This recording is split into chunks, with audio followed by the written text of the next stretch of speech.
beautiful souls. I am Aradia Arcanum. Welcome to Arcanum's Dark Light. This is going to be a quick video, I think. I wanted to share a little bit about Shemyaza and my, going off the last video I created. So after doing the research on Shemyaza and wanting to work with Shemyaza, I first, with all things, I do my research and then figure out how I want to best work with the spirits and things like that. So in that process, I'm telling you, I don't know if, my researching it, because in researching it I must have said his name about 100 times, and so in that way I guess I was tapping into the current. And it's like all things, when you want to build a relationship or get a relationship with a spirit, this is what I typically say is best to do. Do your research and build that relationship, and so in doing your research you are essentially building a relationship, the start of a relationship.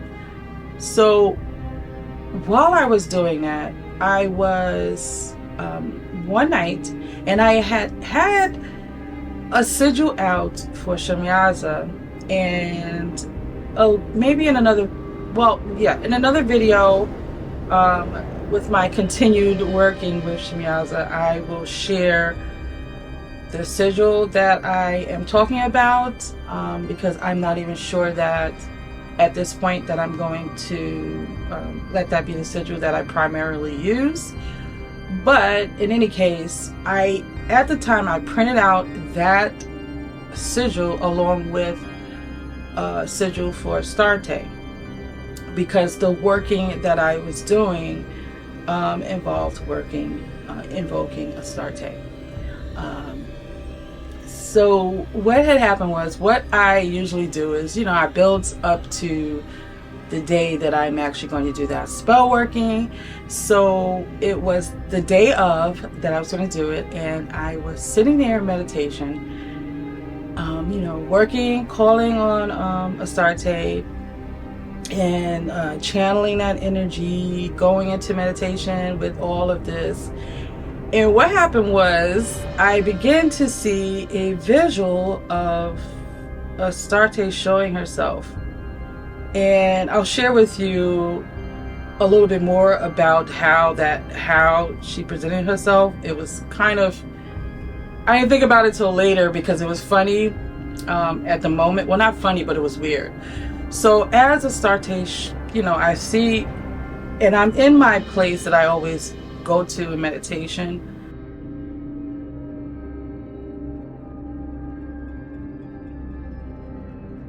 So it's like a room, and my room is very Mediterranean. I have like sheer curtains all over the place, and I sit on the floor and things like that. But so I'm in this place, and I see Astarte begin to show herself, but also I see this tall, I don't want to say soldier looking, because it was, he had armor. So I begin to see this being, this tall being with this armor on, and like this big head armor on, and he began to show itself. So then I'm like, I took my attention off of Astarte, because I'm like, who is this? And I think what was happening was really funny. So I had the sigil, I had Astarte's, like I said, I printed it out. So I had Astarte's information, sigil, how I was going to work with her on a piece of paper, and under it was Shemyaza's sigil. This is how it showed up in the astral.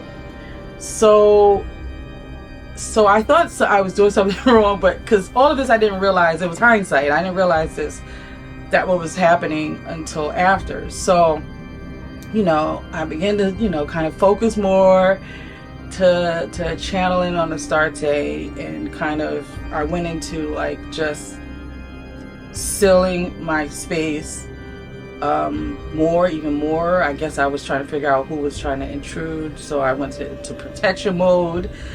So then Astarte, still was coming forth. And what I was doing was I was working with clay poppets. So I'm not going to get into all of that, but I have to share this part with you. I was working with some clay poppets, and what happened was, it was like Astarte. Now this is my thought process after I contemplated, I thought about what was happening. This was Astarte saying, coming through saying, that she's gonna work with me with this spell work. So she came through and her face looked like it was shifting, and it was like clay. So it was like almost like pottery, right? So I'm saying to myself, why can't I get her visual? Because I'm usually good at this, but it kept shifting to clay. So I thought I just screwed that all up. I thought okay, there was a lot of interference. So I still was okay, let me just bring myself back to this meditation and just sit and channel, Astarte.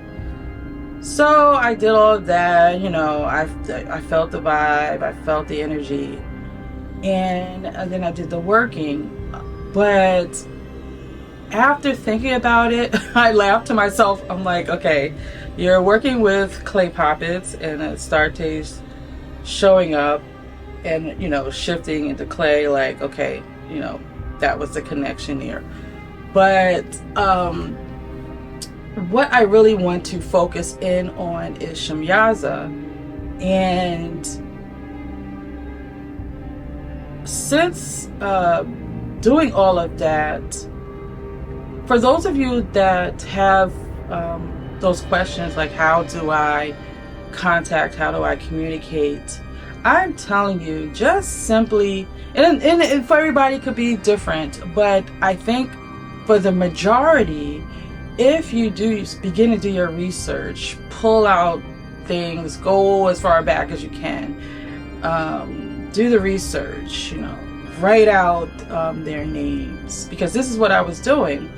And it was like he was presenting himself, kind of checking up on who's this person calling me, or he was coming through, and I felt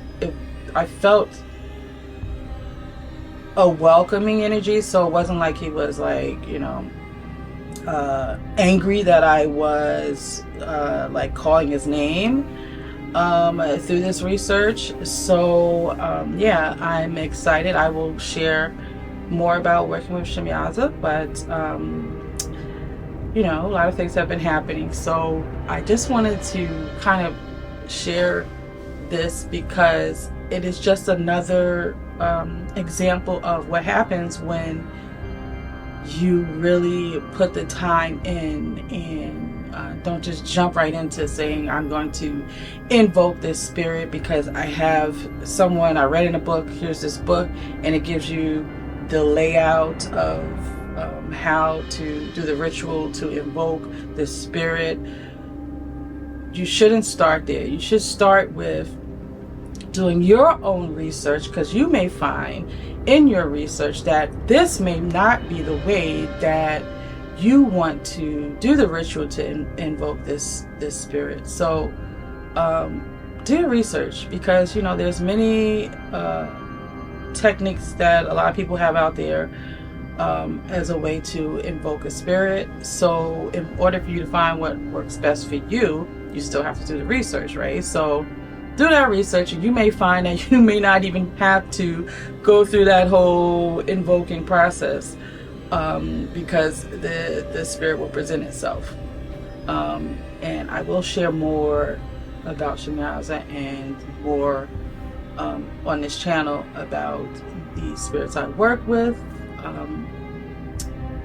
So right now I am very much into the Egyptian current. I can also share I'll do that here because this does not warrant a whole entire video.